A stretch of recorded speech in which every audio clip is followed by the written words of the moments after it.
Hello and welcome to Room 420 presented by Veriheal. I am very honored today to have my guest, Tyler Laracca. You want to tell us about yourself? Sorry, I'm terrible at the intros here. But I'm like he's an actor, he's a writer, he's kind of just a modern day Renaissance man. You do a podcast, pretty amazing dude. You also work in breweries. I'm like everything. How do we introduce you? He's got a lot of student loans and he's trying to pay them off.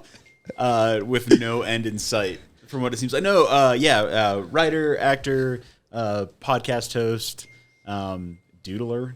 Is that me? I'm so rude. You got a dingin'? Yeah, so rude. Man, and I put mine on do not disturb. What's wrong with you? No, but I think just basically what you're doing, man. It's like we can't sit still. We have to do a bunch of stuff to make some sort of an impact or even make a living.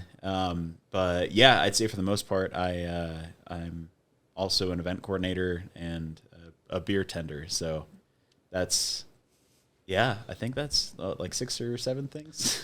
I think we need to get up to 10. We just need to round it out. Let's see. Even number. Inline skater. I'm getting back into that.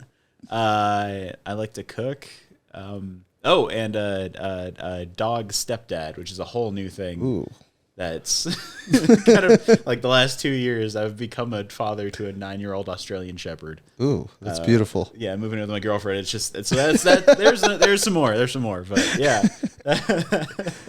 So I want to talk about your creativity. You've wrote a lot of shows too. Is there anything else you're kind of working on right now? Yeah, so I'm working on a sort of like a second season of the web series that you were on, Marvels, but this time it's focusing on the serving industry. Before, for those of you you probably don't know if you're listening to this, but the web series was about people who were dealing with like pill addiction, and they had like various personalities, and it didn't come out as great as I wanted it to. So I'd like to revisit that at some point. But for right now, I'm working on a second season for that, just about people in the service industry, and especially like post-COVID, everything they've gone through, which has also been my journey too. But I'm also, I made a goal after, 21? I'm going to write 10 movie scripts, like scripts I really care about by the time I'm 30, and I'm going to be 30 in a month. So I have one more I'm writing, so I'm trying to get that finished. And outside of that, man, there's a couple other shows I'm working with some other people to do. There's a horror film that we're working on. So there's things in various stages that I'm trying to get done and navigate without, you feel like if you're spreading yourself too thin, you're not putting as much effort into it. So that's something I'm really trying to focus on right now. So outside of the writing part, it's just, like talking to people on my podcast and talking to arts workers who are directors, writers, producers. I got some pretty big names in this month, so I'm just trying to work on all that stuff, man, and still sending in self-tapes like you and I have been doing for the last 2 years. Do you want to tell people what self-tapes are if they don't know? Yeah, so a self-tape, for those of you who don't know, think of an audition, but in this case you're saving gas money. You can take as many takes as you want, and you can really focus on like the work. So you and I do a lot of commercial work. So if we're sending in like Colorado lottery submissions, and you're a cook that appears out of nowhere, you could do 15 takes of that and then pick the best one. So self-tape essentially is your agent sends you a breakdown, and they say, hey, this is the character, these are the side sheets that you have. It's the same thing you do for an audition. It's just more of, I feel it's more freeing, because, you and I have gone to like Hamilton casting off of Spear, Tuesday afternoon at 2 o'clock. You go in for like 5 minutes for an audition you've been working on for 3 days, and then you're stuck in traffic on the way home. Yeah, done. And then you don't get it. Done. So, but yeah, self-tapes have been amazing, honestly. I'm glad they're not going away. It just makes it so much easier to get that done, and then like focus on the rest of your work throughout the day. And you talked about like with your series and that too, like kind of post-COVID things too.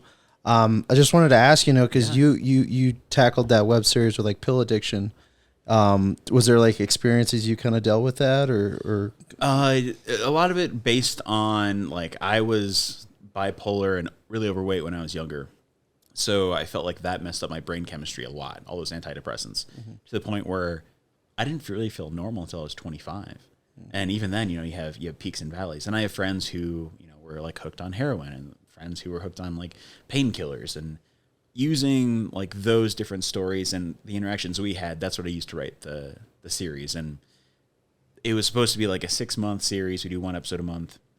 Ended up being like 8 episodes in 4 weeks. So the writing really suffered. The direction really suffered. I feel like I didn't do it justice, but yeah, there's, for me, it was mainly like antidepressants. And then, having lost weight, gone into the fitness industry, it was, you don't realize what pre-workout does to you, or like all those supplements if you rely on them. So my body went from like super, super lean, relying on all this like caffeine based stuff, to now I'm a little overweight, but I'm still healthy, but I feel fat. it's never balanced out. So yeah, I had a little bit of experience with, like body dysmorphia and how like antidepressants made me feel. And then as I talked to more people, everyone's kind of gone through that at one point or another. Mm-hmm. So I think that was a main sort of source of inception for that show. And it ended up just being a really wacky web series.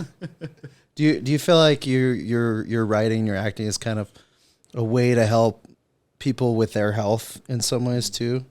Yeah, I'd say a lot of my characters are people who, like myself, may feel like an outsider, maybe may have gone through something that they feel is just so isolated, but other people have gone through on a daily basis. So a lot of the characters I write, they are united in groups, or, I write a lot of female-led movies because I was raised by a single mother, and I feel like I have more empathy than I should. And then I take all those experiences of, my loved ones, and I have a lot of friends who are female, and I feel like I take a lot of their inspiration to write those stories. But then I'll write, the one I'm writing right now is essentially a soft love story sequel to Brink. Do you guys remember Brink?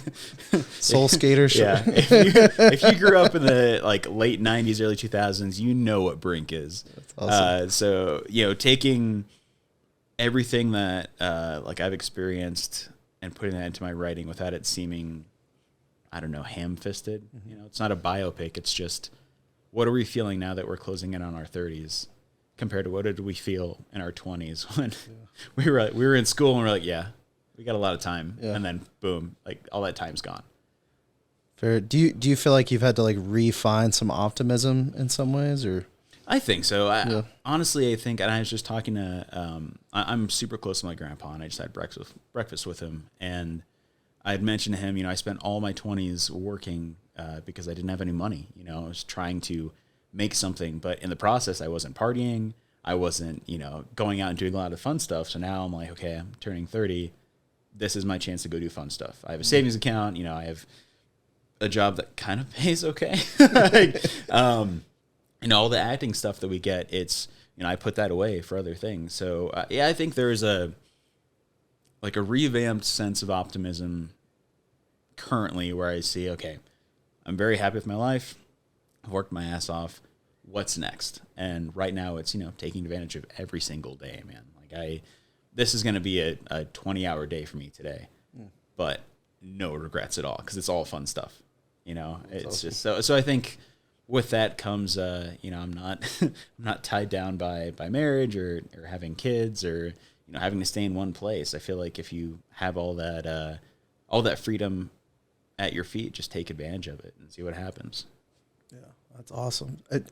I feel like you've had a lot of acting experiences too. And one thing I wanted to ask you too, what has been your experience like trying to play somebody who's like under the influence, whether it's drinking, drugs, or even like cannabis? Like, have you ever had to do anything like that? So, the drinking part, yeah. And I think a lot of us stem that from just watching people. I feel like that's a little bit easier because you can be the belligerent drunk, or you can be the really fun party guy. I've played meth addicts, and that was more research based, and I feel like that really freaked me out because like, oh wow, people actually go through this. As far as like people who use cannabis, yeah, I have played those characters, and usually it's the stereotypical form of that. Mm-hmm. We all grew up.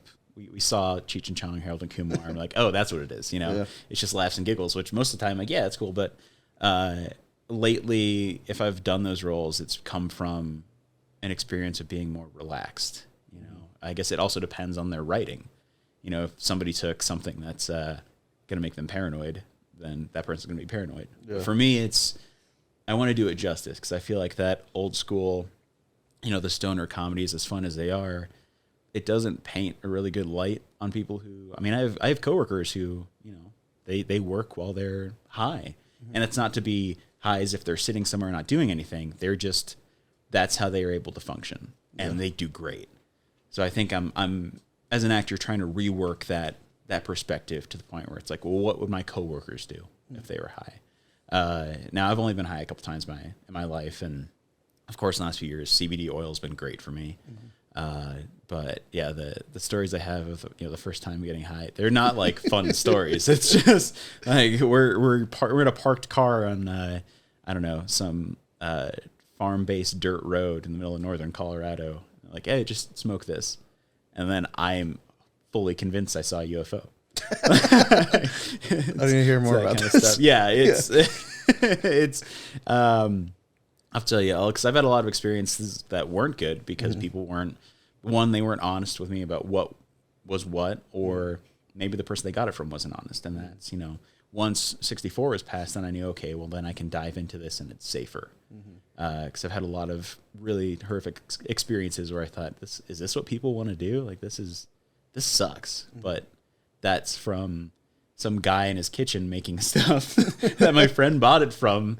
And then it's like, no, it's fine. And I'm like on the floor of the bathroom freaking out, going, I don't think that was just, cannabis, man. Yeah. There's something else in there. So yeah, there's a couple different experiences. If you want to hear more, I'll tell you. I would love to. Yeah. Yeah. Hey, Mom, if you ever watch this, I'm so sorry. It's for research. So yeah, okay. It's for research. Yeah. I grew up with a cool mom, and she, she smoked pot in high school, and of course back then it was just it was like sticks and it barely anything. But the first time I ever got high, my buddy Brandon, I won't say his last name, I almost said his full name.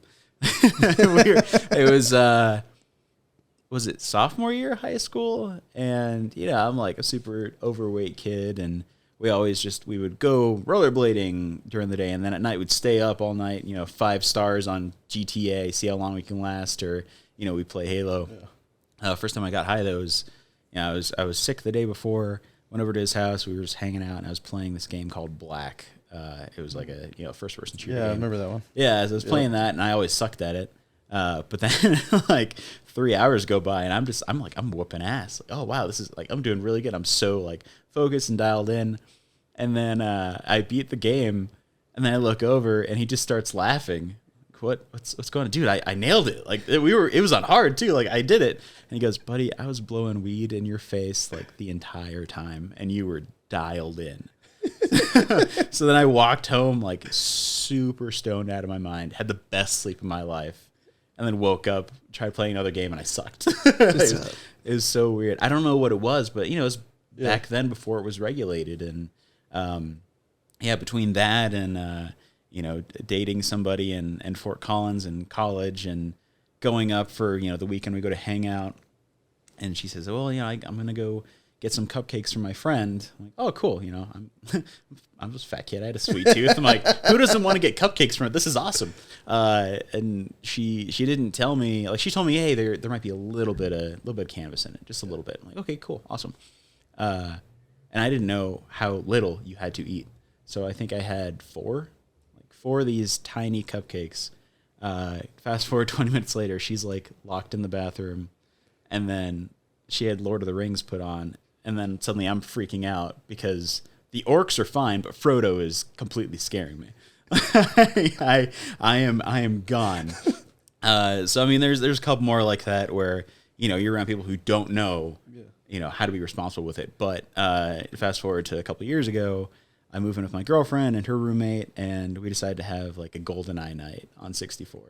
We're all off of work. I can't drink alcohol, so they're having like shots and beers, and I'm just enjoying a soda. And my roommate ended up buying some edibles. Mm-hmm. So we had one.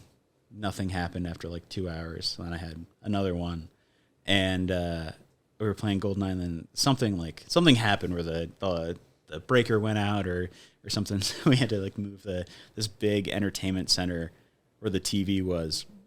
So I got up, and the second I stood up, I felt angelic. I felt so good. I felt like all the pain from working on concrete all day was gone. So I could have moved the entertainment center, and it moves so easily. And this thing's heavy, so I scooted out of the way, and I don't know where my roommate will give me crap to this day. I just look at them and I go, "Oh, I'm so strong." Fix it, put it back, start playing GoldenEye, and it was so much fun. So, going from like 2010, when this stuff wasn't regulated, nobody, it was more of that, like, it's somebody that's when it was scary to me, because I didn't know. But then, 12 years later, I can go to a dispensary, I could say, hey, I'm having trouble sleeping, or I can pick up CBD. And now it's, for me, it's definitely great for recovery, especially with, how much I'm on my feet all day and how little I could sleep. And if I need to sleep, I don't know. It's something that I'm so thankful is legalized and regulated here. Yeah.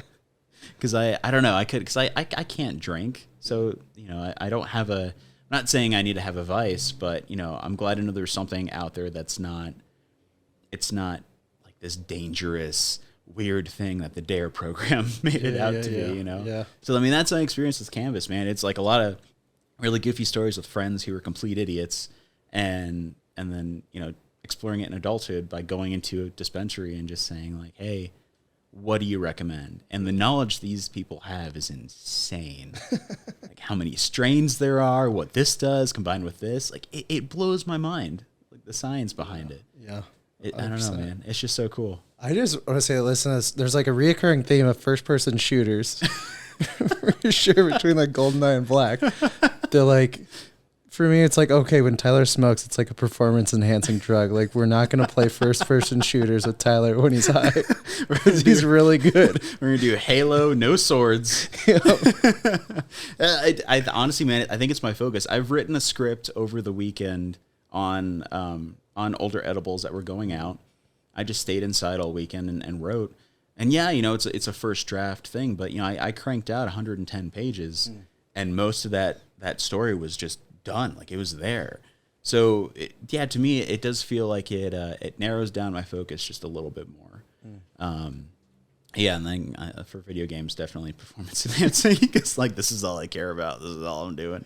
I think that's pretty awesome, because like, I think you talked about like your experience with like acting and, with like a meth or an alcohol. And I think you brought up character too. Like, what's the character's motivations and how does that influence?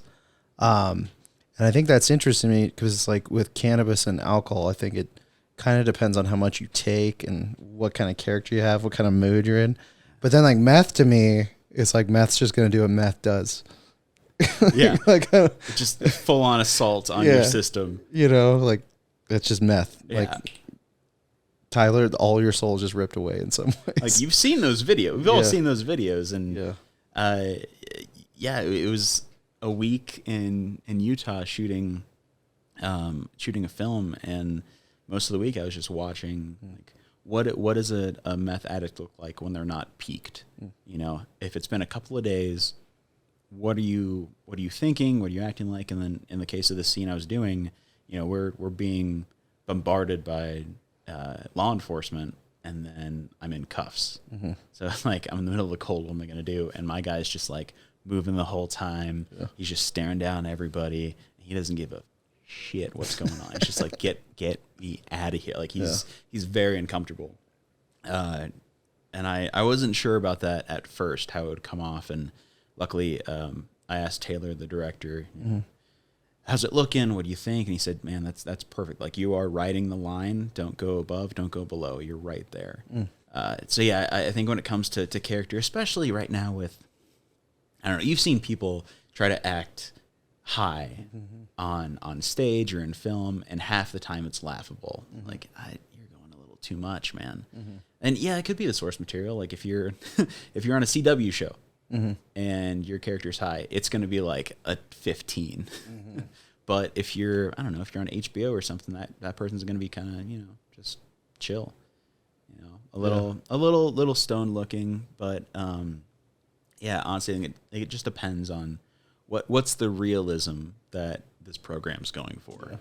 You know, I have an audition later on today for something that, you know, is break a leg, by the way. I hope thanks, you get buddy. it. I hope you get it. It's like, on this podcast is the good juju. Bring it all in. I mean, it's a self-tape situation where I can read into it and just kind of sit in, see where I'm at, and deliver it naturally, you know, without it being what does Nicolas Cage call it? Shamanic something, whatever his practice is. I just know he's given some great advice, like watching an octopus on how it moves to learn how to be an actor. So I'm like, yeah, all power to him. Yeah, you know. And then you got guys like Robert Mitchum, like, I don't know, learn the lines, show up, leave. Yeah. Rob, I said 5-minute break. Yeah, I'm not coming back for 2 hours. I got a cigarette. All right, man. Whatever you want to do. You know, so with like being high, I think when you use any influences, you're in your head a little bit. Yeah. You know, and I think sometimes it helps you get out. There was like that advice, you know, it's like, don't play a drunk man. Don't be a sober man trying to play a drunk man. Be a drunk man trying to play sober. You know, and I feel like there is that line with, you know, like when you're high too, it's like there's a million things going through your head sometimes. I think anytime I'm high, it's like, does anybody else know I'm high? That's the first thought I have.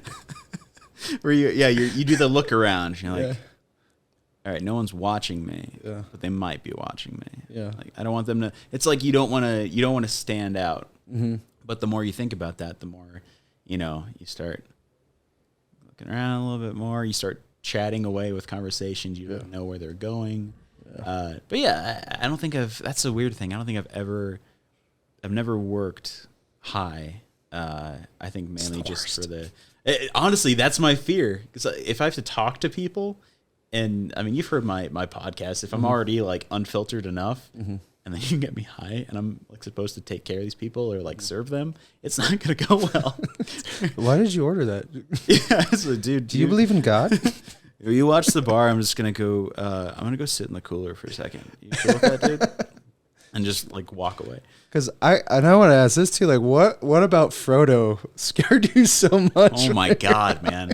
Honestly, the size. Yeah. Yeah, because when it was on a little like CRTV. I'm sitting on the floor. I don't know where. She went to the bathroom. She's stuck there, and I'm just like watching it. The orcs are like, oh, those guys are cool. And then Frodo pops up. I'm like, oh no. So then I just like I sat there, and it felt like I was enveloped by the entire screen.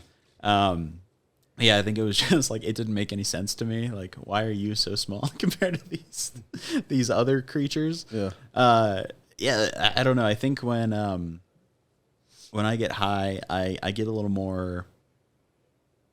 I don't want to say childlike, but friends are just they'll look at me and go, "You're so cute right now," because I'm just sitting there by myself. Like I don't want to talk to anybody. I don't want to take the risk of making anything weird.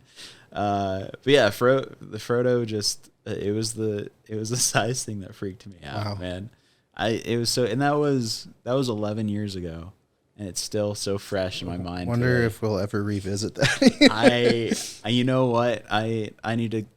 I need to cross that bridge of fear, get high, and watch the movie again. This is like the Always Sunny. Where it's like, what are your hobbies? Like, what are your fears? Like Frodo Baggins. Why? Yeah. Just size. Just size. And it's interesting how like drugs influence like our participation with art too. Yeah. You know, just your worldview. Like a friend of mine, had an experience with the Joker after I believe it was LSD. What? Felt like it was in the movie. And then when he left the movie, he was like, whoa, this is weird. You know what I mean? So, and then for me too, it was like watching Gladiator, like watching the fight choreography. I was like, oh, this is a sweet dance. Was it slowing down? Yeah, it slowed down. No and way. You're like, this is such a sweet dance. And the sword waves, when they clang, were just coming towards me. I was like, this is beautiful. You know, it wasn't like, oh, brutal, amped up movie. I was like, oh, they're dancing. You know, I just saw it as the act. I'm like, whoa, great choreography, dude. Russell and Joaquin, you guys are so good, dude. You know, so it's interesting how that changes, and I can get that. Do you feel like, so that's another thing I've wondered, do your reflexes, like, or your perception of reflexes change when you're high? So I've experienced it where I feel like things move slower, and I feel like I'm able to monitor things a little bit easier. Yeah. Or some people just like it's a huge like it's what's that 90s like fade thing where people are moving really fast. Oh yeah. Just I don't know what's going on, but like what's like I'm curious. I think if I'm doing something, yes, because my body will move. But if I'm just still, then my mind's moving too fast. Oh wow.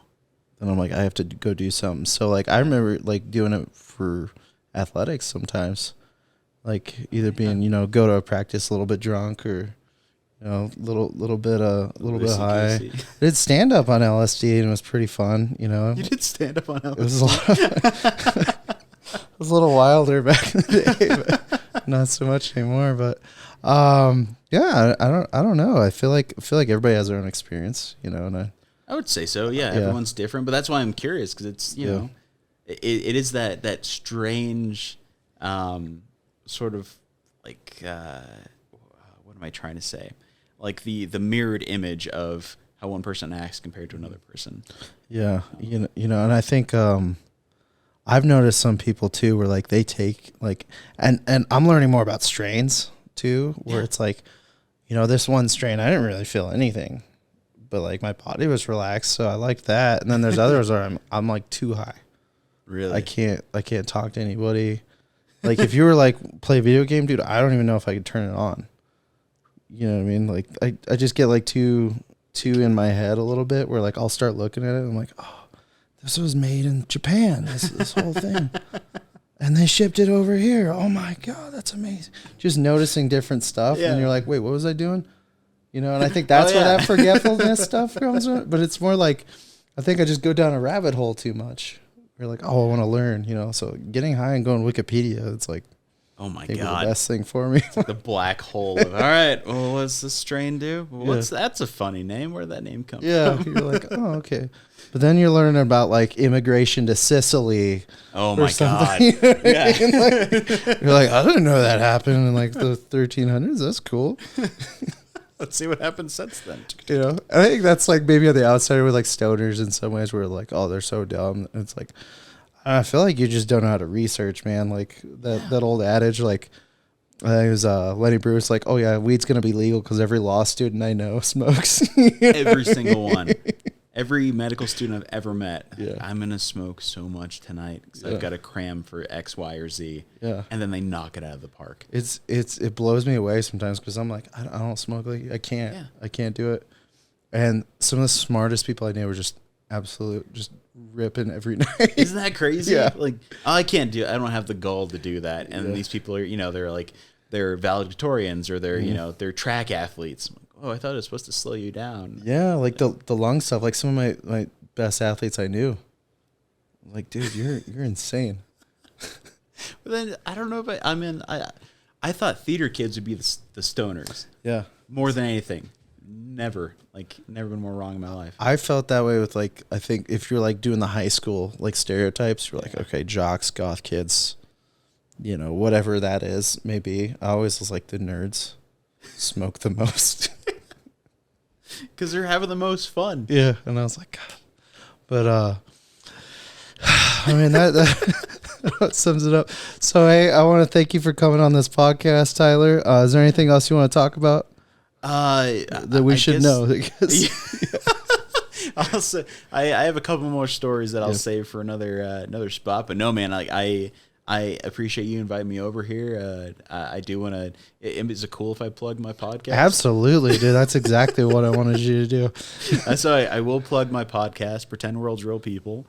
It's available on every single podcast platform. And if you're an arts worker or somebody who wants to sit down and chat, have a little talk with myself and my co-host, just email us at pwrp.pod@gmail.com. We'll get back to you right away. But no, other than that, man, it was awesome seeing you and just having a chat like this. You too. I feel like we haven't had a chance to sit down and just chill for a second. Stupid COVID, dude. So I'll have to have you in again, dude. I appreciate you. Yeah, no, this is awesome, dude. I appreciate it. Guys at home, check out his podcast, Pretend World's Real People. Thank you guys for listening. As always, follow us at Veriheal to stay up to date on the latest in cannabis news.